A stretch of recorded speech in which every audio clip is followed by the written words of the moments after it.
পালং পনির রান্না করব। আমি এখানে পালং শাক নিয়ে নিয়েছি। শাকটা সেদ্ধ করব, একটু কাঁচা লঙ্কা দিব, দিয়ে সেদ্ধ করে নেব।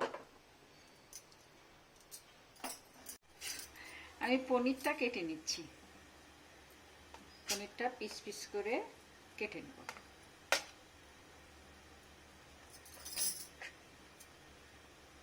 আমি পালকটা সেদ্ধ করে নিয়েছি। এখন আমি মশলাগুলোকে ভেজে নিব। গোলমরিচ, ধনিয়া, জিরা মশলাগুলোকে একটু ভেজে গুঁড়া করে নেব।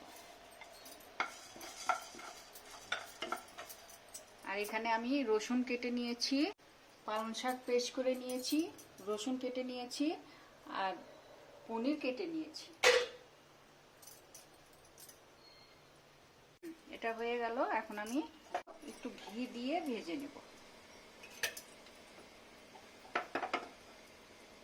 পনিরে কিচ্ছু দেব না, এমনি শুধু পনিরই ভেজে নেব।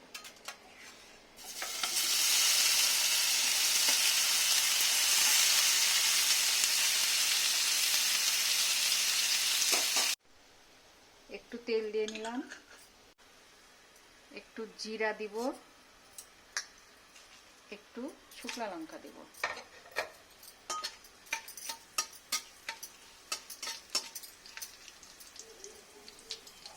জিরাটা লাল করে ভেজে নিয়ে রসুন কুচি কুচি করে কেটে নিয়েছি, রসুনগুলো দিয়ে দেব।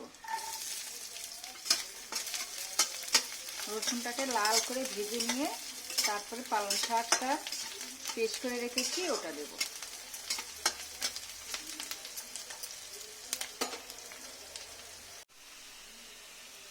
আমার রসুনটা ভাজা ভাজা করে নিয়েছি লাল করে। এখন আমি পালং শাকের পেস্টটা দিয়ে দেব।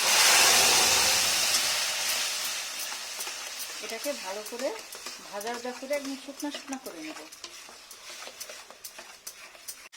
আমি পালং শাকটা শুকনো শুকনো করে ভেজে নিয়েছি।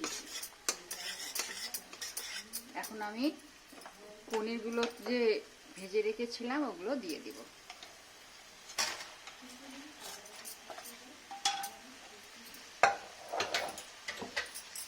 আর একটু লবণ দিব।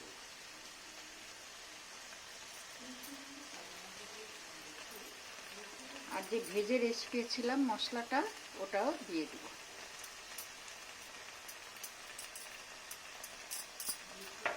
এখন অল্প জল দেব।